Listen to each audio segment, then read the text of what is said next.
Hi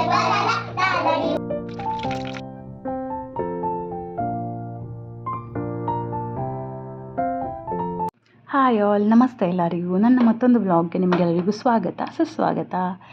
ನಾವೆಲ್ಲರೂ ರೆಡಿಯಾಗಿ ಹೊರಟದ್ದು ಅಂಗನವಾಡಿಗೆ. Xi'an ಅಂಗನವಾಡಿಗೆ ಹೊರಟಿದ್ರು.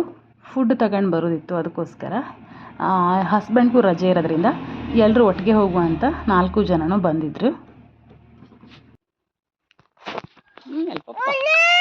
ಬತ್ರೆ ಬತ್ರೆ ಮಗ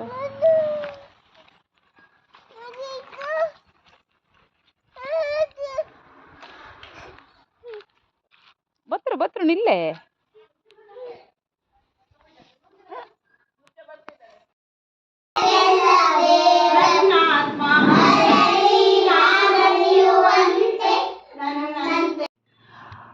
ನಮ್ಮ ಬೆಟ್ಕುಳಿ ಅಂಗನವಾಡಿ ಇದು. ಊಟದ ಸಮಯ ಆಗಿದ್ದರಿಂದ ಅವ್ರಿಗೆಲ್ಲ ಊಟಕ್ಕೂ ಟೈಮ್ ಆಗಿತ್ತು ಅನಿಸ್ತದೆ. ದೇವ್ರ ಹಾಡೇನೋ ಹೇಳ್ತಾ ಇದ್ರು ಅವರು. ಅದೆಲ್ಲ ಆದಮೇಲೆ ಅವರಿಗೆ ಊಟ ಅನ್ನಿಸ್ತದೆ. ಅಷ್ಟೊತ್ತಿಗೆ ನಾವು ಹೋಗಿದ್ರು. ನಮಗೆ ಟೀಚರು ಫುಡ್ಡೆಲ್ಲ ಕೊಟ್ಟರು. ಫುಡ್ಡೆಲ್ಲ ಇಸ್ಕೊಂಡು ಸಿಯಂದು ವೇಟೆಲ್ಲ ನೋಡೋದಿತ್ತು, ಆಮೇಲೆ ಸಿಗ್ನೇಚರ್ ಮಾಡೋದಿತ್ತು. ಅದೆಲ್ಲ ಮಾಡಿ ಮುಗಿಸಿ ಬಂದರು. ಇವತ್ತು ಸಾರಿಗೆ ಏನಂದರೆ ಕೊಂಡ್ಗ. ನಂಗೆ ಮೊದಲೇ ಕೊಂಡ್ಗ ಏನಾದರೂ ಗೊತ್ತಿರಲಿಲ್ಲ. ಬೆಳಚು ಅಷ್ಟೇ ಗೊತ್ತಿತ್ತು. ಬೆಳಚು ಬೇರೆ ಅಂತೆ, ಅಡ್ಡ ಬೆಳಚು ಬೇರೆ ಅಂತೆ, ಕಪ್ಪು ಬೆಳಚು ಬೇರೆ ಅಂತೆ. ಇದು ಕೊಂಡ್ಗ ಅಂತೆ. ಸೊ ಇದರ ಹೆಸರು ಕೊಂಡ್ಗ ಅಂತ ನಂಗೆ ಇದು ನಮ್ಮನೆಯವ್ರು ತಂದ ಮೇಲೆ ಗೊತ್ತಾಯಿತು. ಅವರೇ ಹೇಳಿದ್ರು ಇದು ಕೊಂಡ್ಗ, ಅದ್ರ ದೊಡ್ಡ ಇರ್ತದಲ್ಲ ಅದು ಅಂತ ಹೇಳಿದ್ರು. ಅದಕ್ಕೆ ಏನಾದರೂ ಬೆರಕೆ ಬೇಕಲ್ಲ ಅಂತ ನೋಡ್ತಿರ್ಬೇಕಾದ್ರೆ ಪಡವಲಕಾಯಿ ತಂದಿದ್ರು ಸಂತೆಯಿಂದ. ನಮ್ಮ ಕಡೆಗೆ ಪಡವಲಕಾಯಿ ಅಂತೂ ಅಂದ್ಕೊಳ್ಳೆ ಪುಸ್ತಕೀಯ ಭಾಷೆಯಲ್ಲಿ, ನಾವು ಕರೆಯೋದು ಪಟ್ಲಕಾಯಿ ಅಂತ. ಕಾಯಿಗೆಲ್ಲ ಆಲ್ರೆಡಿ ಜಾಸ್ತಿ ನೀರು ಹಾಕಿಬಿಟ್ಟು ಬೇಯಿಸೋಕಿಟ್ಬಿಟ್ಟಿದ್ದೆ ನಾನು. ನೀರು ಹಾಕೋಕ್ಕಿಲ್ಲ ಆ್ಯಕ್ಚುಲಿ. ಎಂತಕ್ಕಂದರೆ ಈ ಕೊಂಡ್ಗದ ನೀರೇ ಇತ್ತಲ್ಲ, ಈ ನೀರನ್ನೇ ಬಳಸಬೇಕಿತ್ತು. ಸಾರು ಸ್ವಲ್ಪ ತೆಳುವಾಗೋಯ್ತು, ಸ್ವಲ್ಪ ದಪ್ಪಗೆ ಮಾಡ್ಬೇಕು ಅಂದ್ಕೊಂಡಿದ್ದೆ ನಾನು, ಅದಾಗಲಿಲ್ಲ. ನನಗೆ ಫ್ರೀ ಟೈಮ್ ಸಿಕ್ಕಿದಾಗೆಲ್ಲ ನನ್ನ ಹಸ್ಬೆಂಡು ಬೈಕ್ ಓಡಿಸೋದು ಕಲಿ ಅಂತ ಒತ್ತಾಯ ಮಾಡಿ ಬೈಕ್ ಓಡಿಸೋದನ್ನ ಕಲಿಸಿದ್ರು. ಸೊ ತುಂಬ ದಿನ ಆಗಿತ್ತಲ್ಲ ಬೈಕ್ ಓಡಿಸೋದೆಲ್ಲ ಮರ್ತೋಯ್ತು, ನಾನು ನೋಡುವ ಅಂತ ಕುರಿಗದ್ದಿ ಗ್ರೌಂಡಿಗೆ ಹೋಗಿದ್ದರು. ಅಲ್ಲಿ ಬೈಕ್ ಓಡಿಸಿದೆ ಸ್ವಲ್ಪ. ಹಾಗೆ ನಮ್ಮ ಅತ್ತೆಗೂ ಬರೋಕ್ಕೆ ಹೇಳಿದರು. ಅತ್ತೆನೂ ಬಂದಿದ್ದರು. ಅತ್ತೆ ಸ್ಕೂಟಿನ ನಾನು ಓಡಿಸಿರಲಿಲ್ಲ, ಅದು EV ಗಾಡಿಯಾಗಿತ್ತು. ಅದನ್ನ ತಗೊಬನ್ನಿ ಅತ್ತೆ, ನಾನು ಒಂದು ಸಲ ಓಡಿಸ್ತಾ ಹೇಳಿದೆ. ಅತ್ತೆ ಅದನ್ನು ತಗೊಬಂದಿದ್ರು. ಅತ್ತೆ ಮನೆ ಅಲ್ಲಿಂದ ಒಂದು 50 ಮೀಟ್ರ್ ಅಷ್ಟೇ ಹತ್ತಿರ. ಇನ್ನೂ ಒಂದು ಮೇನ್ ರೀಸನ್ ಅತ್ತೆ ಅಲ್ಲಿ ಬರೋಕೆ ಅಂದರೆ ನಾನು ಬೈಕ್ ಓಡಿಸೋದು ನೋಡಬೇಕು ಅಂತ ಹೇಳಿದರು. ಅದಕ್ಕೆ ಬನ್ನಿ ಅಂತ ಕರೆದಿದ್ದೆ. ಅತ್ತೆನೂ ಬಂದಿದ್ದರು. ಅತ್ತೆ ಗಾಡಿನೂ ಸ್ವಲ್ಪ ಹೊತ್ತು ಓಡಿಸಿದೆ.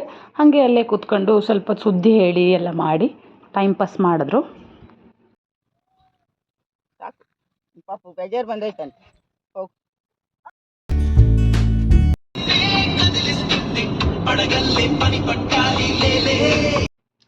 ಇದು ಶಿವರಾತ್ರಿ ಹಬ್ಬದ ದಿನ ಮಾಡ್ಕೊಳಂಥ ವ್ಲಾಗು.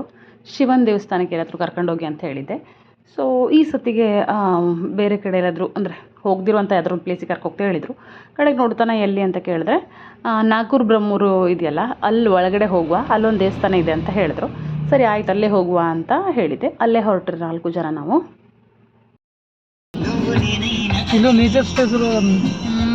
ಅಲ್ಲಿ ಕ್ರಾಸಲ್ಲೇ ಬೋರ್ಡ್ ಇತ್ತು, ಪರ್ವತೇಶ್ವರ ದೇವಸ್ಥಾನಕ್ಕೆ ಹೋಗೋ ದಾರಿ ಅಂತ ತೋರಿಸಿದ್ರು. ಆಮೇಲೆ ಪಕ್ಕದಲ್ಲೇ ಒಂದು ಹೋಮ್ ಸ್ಟೇ ಇದೆ ಅನಿಸುತ್ತೆ, ನೇಚರ್ ಸ್ಟೇ ಅಂತೇನೋ, ಅದನ್ನ ತೋರಿಸ್ತಾ ಇದ್ರು ನನ್ನ ಹಸ್ಬೆಂಡು. ಸೊ ಇಲ್ಲಿಂದಾನೇ ಹೊರಟ್ವಿ. ಇಷ್ಟು ಒಳ್ಳೆ ಸೀನ್ ನೋಡಿ, ಆ ಕಡೆ ಈ ಕಡೆ ಮರ ತುಂಬ ಅಂದರೆ ತುಂಬ ಚೆಂದ ಅನ್ನಿಸ್ತು. ನಂಗಲ್ಲ ಯಾವಾಗೂ ನಂಗೆ ಅನ್ಸೋದು ಹೆಂಗಂದರೆ, ಈ ಥರ ಸೀನ್ ಬಂದರೆ ನಮಗೆ ಇಷ್ಟು ಖುಷಿ ಅನಿಸ್ತದೆ, ಚೆಂದ ಅನಿಸ್ತದೆ, ವಾವ್ ಅನಿಸ್ತದೆ ಹಳ್ಳಿಲೇ ಹುಟ್ಟಿ ಬೆಳೆದಿರೋಂಥವ್ರಿಗೆ. ಇನ್ನು ಸಿಟಿಲೇ ಬಿಲ್ಡಿಂಗ್ಸ್ಗಳ ಮಧ್ಯೆನೇ ಇರುವಂಥ ಆ ಸಿಟಿಯಲ್ಲೆಲ್ಲ ಹುಟ್ಟು ಬೆಳೆದವ್ರಿಗೆ ಹೆಂಗೆ ಫೀಲ್ ಆಗಬೇಡಲ್ಲ ಇಲ್ಲಿ ಬಂದರೆ. ಅದಕ್ಕೆ ಅನಿಸ್ತದೆ ಅವ್ರು ಯಾವಾಗೂ ಟ್ರಿಪ್ಪು ಅಂತ ಹೊರಗಡೆ ಹೋಗ್ತಾ ಇರ್ತರು, ನಮ್ಮ ಕಡೆ ಎಲ್ಲ ಬರ್ತಾ ಇರ್ತರು ಅಂತ. ನೋಡಿ ಎಷ್ಟು ಚೆಂದ ಇದೆ. ನಮ್ಮ ಕಡೆ ಜನಕ್ಕೂ ಗೊತ್ತಿರೋದೇ ಸುಳ್ಳು ಆ್ಯಕ್ಚುಲಿ, ಇಲ್ಲೊಂದು ದೇವಸ್ಥಾನ ಅದೇ ಅಂತ. ಆ್ಯಕ್ಚುಲಿ ನನಗೆ ಗೊತ್ತಿರಲಿಲ್ಲ ಎಷ್ಟು ಹತ್ತಿರ ನಮ್ಮೂರಿಂದ. ನನ್ನ ಹಸ್ಬೆಂಡ್ ಹೇಳಿದ್ರು ಅಲ್ಲಿದೆ ಅಂತ. ಅವ್ರಿಗೂ ಯಾರೋ ಫ್ರೆಂಡ್ ಹೇಳಿದ್ರಂತೆ. ಸುಮಾರು ಒಂದು ಎಷ್ಟು ಕಿಲೋಮೀಟ್ರ್ ಆಗ್ಬೋದು ಅಂದರೆ ಮೇನ್ ರೋಡಿಂದ, ಮಿರ್ಜಾನಲ್ಲಿ ಮೇನ್ ರೋಡಿಂದ ಒಂದು 5 to 6 ಕಿಲೋಮೀಟ್ರ್ ಆಗಿತ್ತು ಅನಿಸ್ತದೆ ನಂಗೆ ನೆನಪಿರೋ ಮಟ್ಟಿಗೆ. ಸುಮಾರು ಜನ ಬೈಕೆಲ್ಲ ಓಡಾಡ್ತಿದ್ರು, ಯಾಕೆಂದರೆ ಎಲ್ಲರೂ ದೇವಸ್ಥಾನಕ್ಕೆ ಹೋಗೋರೇ ಆಗಿತ್ತು. ಕೇಳ್ರಿ, ಪರ್ವತೇಶ್ವರ ಎಷ್ಟು ದೂರ ಇಲ್ಲಿಂದ? ಗಾಡಿ ಹೋಗ್ತದೆ, ಡೈರೆಕ್ಟ್ ಗಾಡಿ ಹೋಗ್ತದಲ್ಲ, ಅದು ಹೋಗ್ತದೆ. ಅಲ್ಲಿಂದ ಎಷ್ಟು ನಡಿಬೇಕು? ಲಾಸ್ಟ್ ಹೋಗ್ತದ ಗಿರಲ್ಲಿ ಹೋಗೋರಲ್ಲ? ಅಂದ್ಕೊಂಡದಲ್ಲ ಹೋಗುವ. ಅಲ್ಲೇ ಒಂದು ಬೋರ್ಡ್ ಕಾಣಿಸ್ತು ನಮಗೆ, ಬ್ರಹ್ಮದೇಶ್ವರ ದೇವಸ್ಥಾನ ಅಂತ. ಅದಕ್ಕೆ ಕೇಳುವ ಆ ಕಡೆ ಅಂದರು. ಅವ್ರು ಹೇಳಿದ್ರು ಅಲ್ಲಿಂದ ಬ್ರಹ್ಮದೇಶ್ವರ ದೇವಸ್ಥಾನದಿಂದ ಒಂದು 2 ಕಿಲೋಮೀಟರ್ ಅಂತ. ಅದಕ್ಕೆ ಮುಂದೆ ಬಂದ್ವಿ, ಇಲ್ಲೇ ಹೋಗೋಣ ಪರ್ವತೇಶ್ವರ ಅಂತಲೇ ಅಂದ್ಕೊಂಡು ಬಂದದ್ದಲ್ವ, ಅದಕ್ಕೆ ಇಲ್ಲೇ ಹೋಗುವ ಅಂತ ಬಂದರು. ಕಾರ್ ತಗೊಂಡು ಹೋಗೋದು ಬೇಡ, ಪಾರ್ಕಿಂಗ್ ಎಲ್ಲ ಹೆಂಗೇನೋ ಗೊತ್ತಿಲ್ಲ, ಬೇಡ ಅಂತ ಮೇನ್ ರೋಡಲ್ಲಿ ನಿಲ್ಲಿಸುವ, ಅಲ್ಲಿಂದ ವಾಕ್ ಮಾಡುವ ಅಂದ್ರಿ ಇವರು. ಅದಕ್ಕೋಸ್ಕರ ಅಲ್ಲೇ ನಿಲ್ಲಿಸಿ ಅಲ್ಲಿಂದ ಮುಂದೆ ನಡ್ಕೊಂಡು ಹೋಗುವ ಅಂತ ಡಿಸೈಡ್ ಮಾಡಿದ್ರು. ಆಮೇಲೆ ಪಕ್ಕದಲ್ಲಿ ಜನ ಇದ್ದರು, ಕೆಲವರೆಲ್ಲ ಕೇಳುವ ನೋಡುವ ಎಷ್ಟು ದೂರ ಆಗ್ತದೆ ಅಂದರೆ ಮಕ್ಕಳೆಲ್ಲ ಇದ್ದರಲ್ವ, ಎತ್ಕೊಂಡು ತುಂಬ ದೂರ ನಡೆಯೋಕ್ಕೆ ಕಷ್ಟ ಅಂತ ಅಲ್ಲಿ ಪಕ್ಕದಲ್ಲಿರೋರನ್ನೆಲ್ಲ ಕೇಳಿದ್ರು. ಅವ್ರು ಹೇಳಿದ್ರು ಬೈಕ್ ಹೋಗ್ತದೆ, ಕಾರ್ ಸ್ವಲ್ಪ ಕಷ್ಟನೇ, ರೋಡ್ ಸರಿ ಇಲ್ಲ ಅಂದರು. ರೋಡ್ ಸರಿ ಇಲ್ಲ ಅಂದ ತಕ್ಷಣ ನನ್ನ ಮನೆಯವರಿಗೆ ಬೇಡ ಅನಿಸ್ಬಿಡ್ತು ಕಾರ್ ತಗೊಂಡು ಹೋಗೋದು. ನಡಿವಾ ಅಂತ ಡಿಸೈಡ್ ಮಾಡಿದ್ರು. ನಡೆಯೋಕ್ಕೆ ಸುಮಾರು ದೂರ ಅಂತ ಅಂತು ಒಂದು ಆಂಟಿಯಲ್ಲಿ. ಅದಕ್ಕೆ ಏನು ಮಾಡೋದು ಅಂತ ಡಿಸೈಡ್ ಮಾಡಿದ್ರು. ಟೈಮ್ ಬೇರೆ ಆಗೋಗಿತ್ತಲ್ಲ, ಮತ್ತು ನಡೆದು ದೂರ ಹೋಗೋದು ಕಷ್ಟ ಅಂತ, ಬೇಡ ವಾಪಸ್ ಹೋಗುವ, ಇನ್ನೊಂದು ಸತಿಗೆ ಅಲ್ಲಿ ಬರುವ ನಾವು. ಹಿಂದ್ಗಡೆ ದೇವಸ್ಥಾನ ಒಂದು ಬೋರ್ಡ್ ನೋಡಿದ್ರಲ್ಲ ಬ್ರಹ್ಮದೀಶ್ವರ, ಅಲ್ಲೇ ಹೋಗುವ, ಎಲ್ಲನೂ ಶಿವನ ದೇವಸ್ಥಾನನೇ ಅಲ್ವಾ, ಎಲ್ಲ ದೇವರು ಒಂದೇ ಅಂತಂದರು. ಆಯ್ತು ನಡೀರಿ ಅಂತಂದೆ. ಮತ್ತು ಹಿಂದೆ ಬಂದು ಅಲ್ಲಿಂದ ಗಾಡಿ ಇಟ್ಟು ಅಲ್ಲಿಂದ ಬ್ರಹ್ಮದೀಶ್ವರ ದೇವಸ್ಥಾನಕ್ಕೆ ನಡ್ಕೊಂಡು ಹೊರಟರು. ದೇವಸ್ಥಾನ ಸಣ್ಣದಾಗಿದ್ರು ಚೆಂದ ಇತ್ತು. ಆಮೇಲೆ ಬಂದಮೇಲೆ ನೋಡಿದ್ರೆ ಕಾರೆಲ್ಲ ಬರ್ತಿತ್ತು. ಕಾರ್ ಇಲ್ಲೇ ತರ್ಬೋದಿತ್ತಲ್ಲ ಅಂದೇವರಿಗೆ, ಇರಲಿ ಬಿಡು ಅಂತಂದರು. ಹಾಗೆ ದೇವಸ್ಥಾನಕ್ಕೆ ಬಂದರು. ದೇವಸ್ಥಾನಕ್ಕೆ ಬಂದರೆ ಸುಮಾರು ಜನ ಸೇರಿದರು. ಪಾನಕದ ವ್ಯವಸ್ಥೆ ಎಲ್ಲ ಇತ್ತು, ಅದೆಲ್ಲ ಕುಡಿದು ಹಣ್ಕಾಯು ಮಾಡಿಸಿದ್ರು. ಶಿವರಾತ್ರಿ ದಿನ ಶಿವನ ದರ್ಶನ ಕೂಡ ಆಯಿತು, ಖುಷಿ ಆಯ್ತು ನನಗೆ.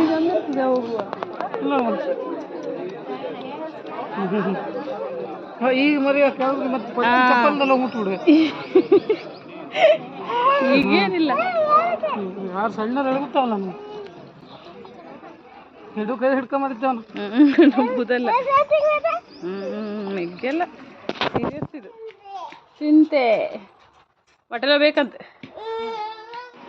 ಇದು ಅದೇ ದಿನ ನೈಟ್ ವಿಡಿಯೋ ಮಾಡ್ಕೊಂಡಿರೋದು. ಒಂದು ಬೆಕ್ಕು ಬರ್ತದೆ ನಮ್ಮ ಮನೆಗೆ, ಯಾವಾಗಲೂ ಬರ್ತೇ ಇರ್ತದೆ, ಬಂದರೆ ಉಳಿತದೆ ಒಂದು 2-3 ದಿನ. ಸಂಜೆ ಆದ ತಕ್ಷಣ ಬಂದಿತ್ತು, ಅದನ್ನೇ ಕಾಯಿ ಮೇಲೆ ಎತ್ಕೊಂಡಿದ್ದೆ.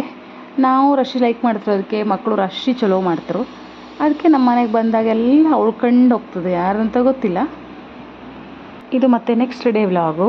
ಮೀನು ತಂದದ್ದು ಸಣ್ಣದಾಗಿ ಕ್ಲಿಪ್ ತಗೊಂಡಿದ್ದೆ, ಬಣ್ಣದ ಮೀನು, ಮತ್ತು ಅದು ಎಂಥದೋ ಹೆಸರು ಮರ್ತೋಯ್ತು, ಸಾರಿಗೆ ಮತ್ತು ಫ್ರೈಗೆ ಅಂತ. ಮೀನು ಫ್ರೈ ರೆಡಿ ಆಯಿತು, ಹಾಗೆ ಸಾರು ಆಯ್ತಾ ನೋಡುವ ಅಂತ ಬಂದೆ. ಸಾರು ಕೂಡ ಚೆಂದ ಕುದೀತೆ ಅದೇ, ಸಾರು ಕೂಡ ಆಯಿತು. ಹಾಗೆ ನಾವು ಸ್ನಾನಕ್ಕೆ ಹೋದರು. ಸ್ನಾನ ಎಲ್ಲ ಮುಗಿಸಿ ಬಂದು ಎಲ್ಲರೂ ಕೂತ್ಕೊಂಡು ಊಟ ಮಾಡಿದ್ರು. ಊಟ ಆದ ತಕ್ಷಣ ಅಣ್ಣ ತಂಗಿದು exercise ಶುರುವಾಗ್ಬಿಟ್ಟದೆ.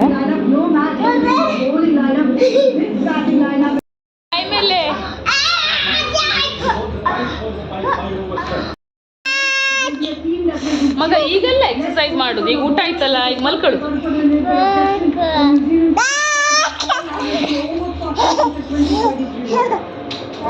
The boys have their job done out for them. You want to be as simple as possible. You want them to ಹಂಗೆ ಸರಿ ಆಗುತ್ತೆ. get about 2 minutes. And then after that, spin bowling.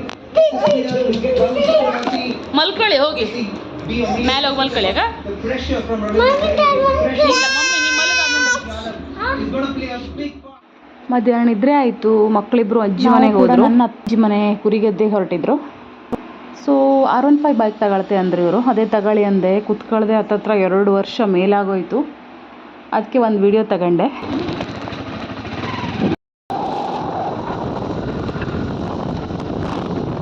R15 ಹೋಗುವಂಥ ಒಂದು ಮಜಾನೇ ಬೇರೆ, ಆ ಒಂದು ಫೀಲೇ ಬೇರೆ.